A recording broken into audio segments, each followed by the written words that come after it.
কখনো কখনো একটা পথই হয়ে ওঠে গন্তব্যের থেকেও সুন্দর। আজ আমরা জুলুককে বিদায় জানিয়ে যাত্রা শুরু করছি ঋষিখোলার উদ্দেশ্যে। পাহাড়ের আঁকাবাঁকা রাস্তা আর অজস্র অজানা মুহূর্তের খোঁজে যেতে যেতে আমরা দেখে নেব ইকো নেচার পার্কের সবুজের বিস্তার, আরিতাল লেকের স্বচ্ছ সবুজ জল, মানকিন ভিউ পয়েন্ট থেকে নয়নাভিরাম লামপোখরি লেক ও পাহাড়ের যুগলবন্দি। পথে পড়বে এক শান্ত মনাস্ট্রি আর বিশ্ববিনায়ক মন্দির, যেখানে প্রকৃতি আর বিশ্বাস পাশাপাশি হাঁটে। আর দিনের শেষে পৌঁছে যাব ঋষিখোলায় ঋষি নদীর ধারে, যেখানে প্রকৃতি আর নীরবতা আমাদের অপেক্ষায়। চলুন এই সুন্দর পথ চলাটা একসাথে অনুভব করতে ও দেখতে থাকুন অনিরুদ্ধ ট্রাভেল স্টোরি। সুপ্রভাত বন্ধুরা, আজ ডিসেম্বর মাসের 29 তারিখ। এখন সকাল 9:30। চেক আউট করে বেরিয়ে পড়লাম আমরা সবাই। আজ আমাদের এই সিল্ক রুট ট্যুরের শেষ রাত। আমরা আজ রাতে থাকব নদী ও জঙ্গলে ঘেরা ঋষিখোলাতে। আমরা জুলুকে রাখছিলাম, সেই অভিজ্ঞতার কথা আপনাদের সাথে সংক্ষেপে শেয়ার করছি। আমরা ছিলাম গঙ্গাসাগর হোমস্টেতে। ডেসক্রিপশন বক্সে ফোন নাম্বার ও কত খরচ হলো দিয়ে দিলাম। এখানে আপনারা ফ্যামিলি ও ফ্রেন্ডসদের নিয়ে আসতে পারেন। এর পাশাপাশি কাপেলরাও আসতে পারেন। এখানে আসার আগে অবশ্যই আগে থেকে বুকিং করে নেবেন। আজ আমরা ঋষিখোলা যেতে যেতে আরও কিছু দর্শনীয় স্থানে আপনাদের নিয়ে যাব, যেখানে না গেলেই নয়। আমাদের পরের ও প্রথম গন্তব্য হবে ইকো নেচার পার্ক। এই পার্কটি জুলুকের খুব কাছেই অবস্থিত।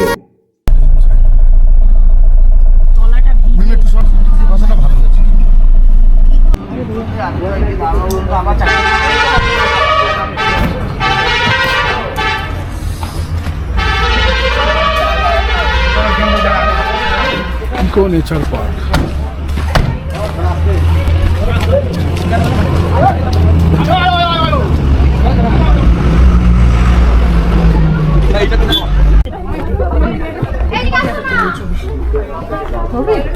আন্ডারই জায়গাটা।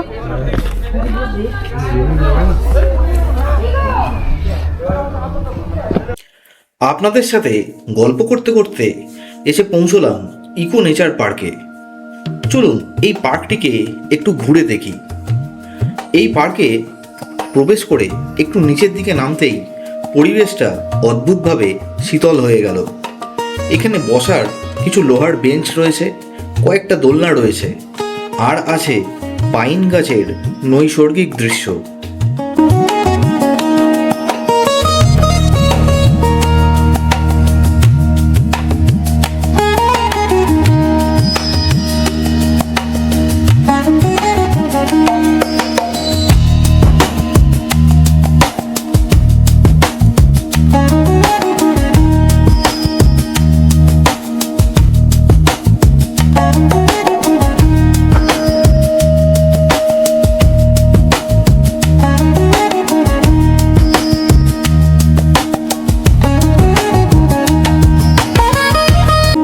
এবার আসি আমার নিজের অভিজ্ঞতার কথায়। আগের দিন আমাদের কয়েকজন সদস্য নাথুলা থেকে ফেরার পথে অসুস্থ হয়ে পড়েন, তাই আমরা ছাঙ্গুলেক ট্রিপ বাতিল করে নিচে জুলুকে ফিরে আসি। সেটা আপনারা আগের পর্বে জেনেছেন। কিন্তু ওই দিন রাতেই ডিনার শেষ হওয়ার পর আমার শরীর খারাপ হতে থাকে এবং যত সময় পেরোতে থাকে একটা অস্থিরতা বোধ করতে থাকি। এরপর যা হলো তার জন্য কোনোভাবেই তৈরি ছিলাম না। এই সময়ে জুলুকের ঠান্ডা হিমাঙ্কের নিচে আমি তখন ঘর আর বাথরুমে যাচ্ছি। অনেকবার বমিও করেছি। জলে হাত দিলে রীতিমতো যন্ত্রণা হচ্ছে। বুঝতে পারলাম আমার ডিহাইড্রেশন হয়ে গেছে। ওই রাতে কতবার বাথরুম আর ঘর করেছি জানি না। সারা রাত আমি দু চোখের পাতা এক করতে পারিনি। এর আগেও আমি পাহাড়ে এসেছি, কিন্তু এই রকম আমার প্রথমবার হলো। এই প্রসঙ্গে আপনাদের আমি সাজেস্ট করছি নিজস্ব অভিজ্ঞতা থেকে, এই রকম ঠান্ডার সময় যদি আপনারা এখানে আসেন তাহলে জল বেশি পরিমাণে খাবেন। সঙ্গে ইলেকট্রিক কেটলি অবশ্যই রাখুন এবং জল ফুটিয়ে খান। সেটাও সম্ভব না হলে মিনারেল ওয়াটার অবশ্যই সঙ্গে রাখবেন। আর প্রয়োজনীয় ওষুধপত্র অবশ্যই কাছে রাখবেন। জল কম খেলে আমার মতো কিন্তু আপনাদেরও সমস্যা হতে পারে।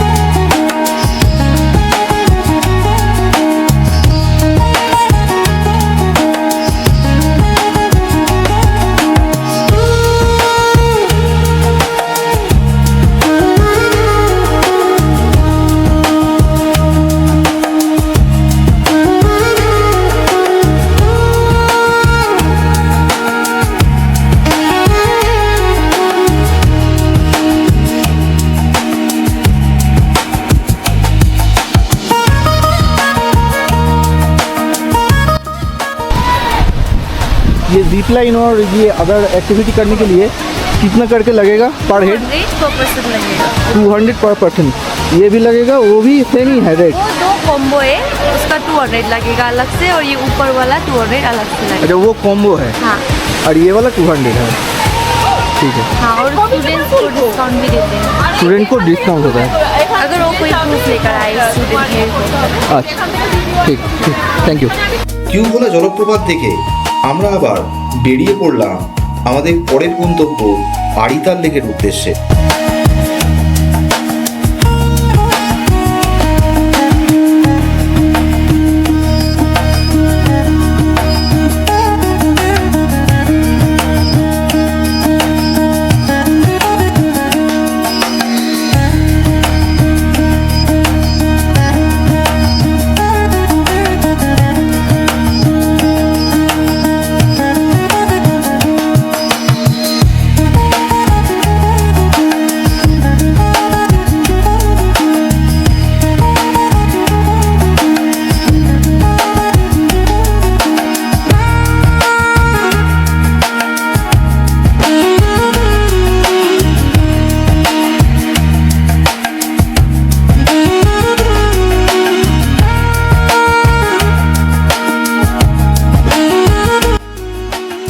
Welcome to Lampokhri. আসলে আড়িতাল লেকের আরেক নাম লামপোখরি। এই হ্রদের আকৃতি অনেকটা বুটের মতো। এটি সমুদ্রপৃষ্ঠ থেকে প্রায় 4600 ফুট উচ্চতায় অবস্থিত, 1120 ফিট লম্বা এবং 240 ফিট চওড়া। এটি একটি মিষ্টি জলের প্রাকৃতিক হ্রদ। এই হ্রদটি সমৃদ্ধ সবুজ পাইন বন দ্বারা বেষ্টিত, যা এটিকে আরও মনোরম দেখায়। এবং এই হ্রদের প্রধান আকর্ষণ হল 100 টাকার বিনিময়ে নৌকা ভ্রমণের সুবিধা এবং পর্যটকদের বিভিন্ন কোণ থেকে দেখার জন্য হ্রদের চারপাশে নির্মিত পথ। এছাড়া এখানে জিপ লাইন চালু হয়েছে। হ্রদের চারপাশে পাইন বন আরও মনোমুগ্ধকর। হ্রদের পাশে গুরু পদ্মসম্ভবের একটি ছোট মন্দির আছে, এটিও আপনারা দর্শন করে নিতে পারেন। এই আড়িতাল লেকের পরিবেশ যদি আপনাদের ভালো লাগে এবং আপনাদের যদি মনে হয় এখানে একটা দিন কাটাবেন, তাহলে স্ক্রিনে দেওয়া নাম্বারে যোগাযোগ করে নিতে পারেন।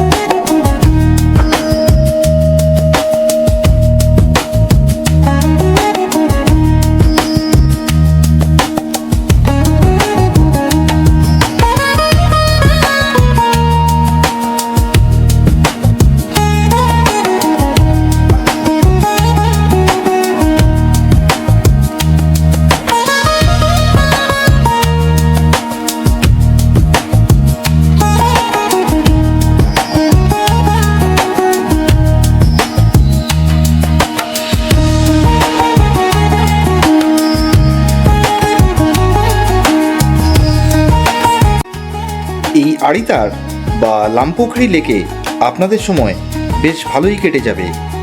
এরপর আপনারা বেরিয়ে পড়ুন মানকিন ভিউ পয়েন্টের উদ্দেশ্যে।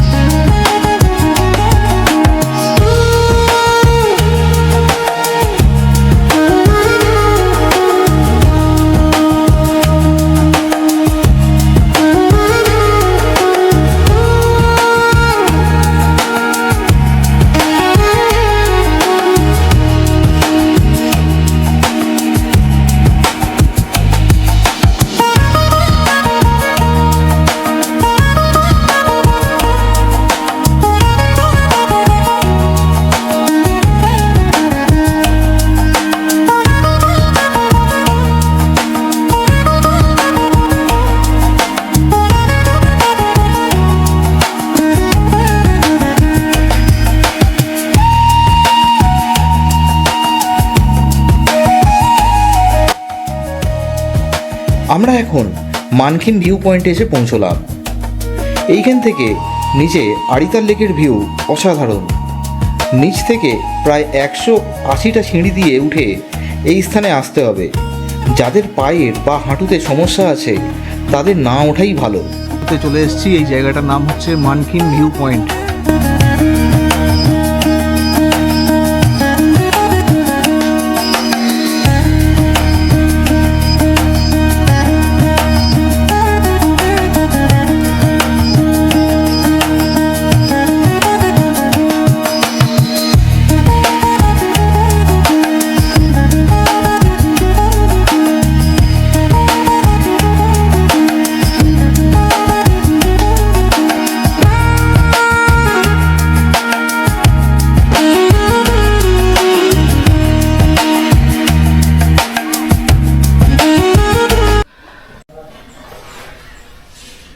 ये वाला ना, ये पृथ्वी के अंदर की पूजा होता है। আচ্ছা, और इसमें 14 घट है, 14 ब्रह्मांड की पूजा होता है। इसमें 11 पाटा है, इसमें 11 रुद्री का पूजा, और इसमें 9 है, 9 ग्रह 9 दुर्गा की पूजा, और इसमें 7 है, 7 बार 7 दिन का। इसमें 5 पंचतत्व, और इसमें 3 ब्रह्मा विष्णु महेश्वर, और ये अखंड द्वीप है। আচ্ছা, এটা শিব পার্বতী কা মন্দির है। जी, মানকিন টপ বা মানকিন ভিউ পয়েন্ট থেকে দূরের পাহাড় আর নিচে লামপোখরি লেক দেখার পাশাপাশি এখানে দেখে নিতে পারেন শিব পার্বতীর মন্দির এবং মন্দির প্রাঙ্গণে আছে সুসজ্জিত ফুলের বাগান। মানকিন ভিউ পয়েন্ট দেখেই বেরিয়ে পড়ুন একটা সুন্দর বৌদ্ধ মনাস্ট্রি দেখতে।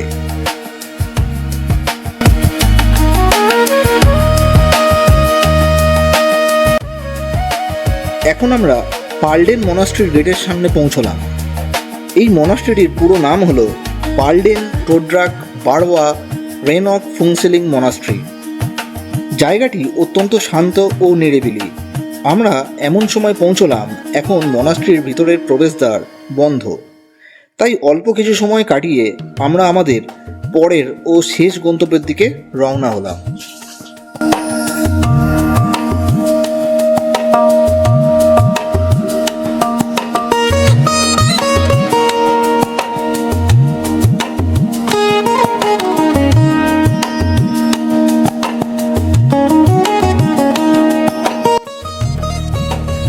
আমরা এখন এগিয়ে চলেছি সিকিমের সবথেকে বড় গণেশজির মন্দির দর্শন করতে। এই মন্দিরটি বিশ্ববিনায়ক মন্দির নামে খ্যাত।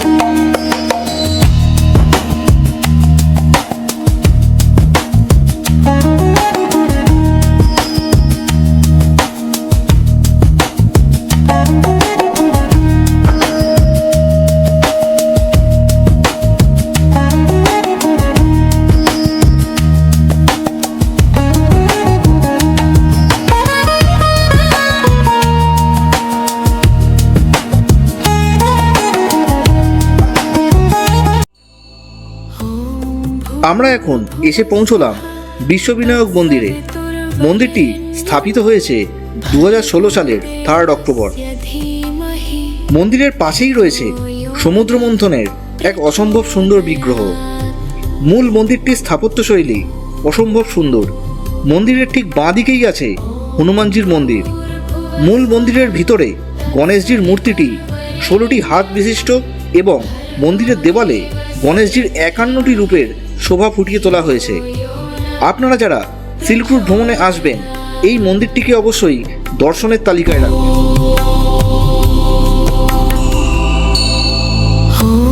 भूर्भुवस्वः तत्सवितुर्वरेण्यं भर्गो देवस्य धीमहि धियो यो न प्रचोदयात्।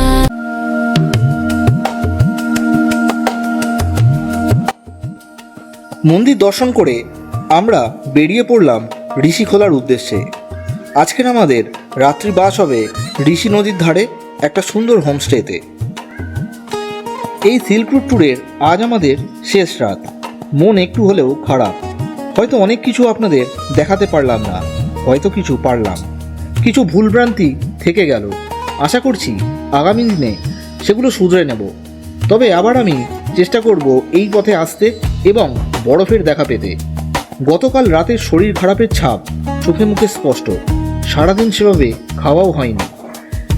একটা ইনফরমেশান আপনাদের দিয়ে রাখি, এই ঋষিখোলাতে এসে আপনারা বনফায়ার, বারবিকিউ এগুলো করতে পারেন। এখানে আসার আগের দিন হোমস্টে স্টাফেদের বলে দিলে এনারাই ব্যবস্থা করে রাখবেন। এর খরচ কত আমি ডেসক্রিপশন বক্সে দিয়ে দিলাম, আপনারা সেটা দেখে নিতে পারেন। ঋষিখোলা হোমস্টে পৌঁছতে আমাদের প্রায় বিকেল 5টা বাজলো। তারপর আমরা যে যার রুমে লাগেজ রেখে ফ্রেশ হয়ে লাঞ্চ করে উঠলাম সন্ধে 6টায়। এমন সময় আমার মনে পড়ল কাল আমাদের বাড়ি ফেরার পালা, অথচ ট্রেনের টিকিটগুলো সব কনফার্ম নেই। শেষ মুহূর্তে অ্যাপে চেক করতে গিয়ে দেখা গেল 12 জনের মধ্যে সিংহভাগই আরএসি হয়নি। কনফার্ম হওয়া তো দূরের কথা, অগত্যা বাসের টিকিট অ্যাভেলেবেল আছে কিনা চেক করা শুরু হলো এবং সৌভাগ্যবশত বাসের টিকিট পেয়ে সঙ্গে সঙ্গে কেটে নিয়ে চিন্তামুক্ত হলাম সকলে। এখন আমরা চিকেন বারবিকিউ প্রিপেয়ার করছি। আগে থেকে বলে রাখাতে হোমস্টে স্টাফেরা সব কিছু ব্যবস্থা করে রেখেছিলেন।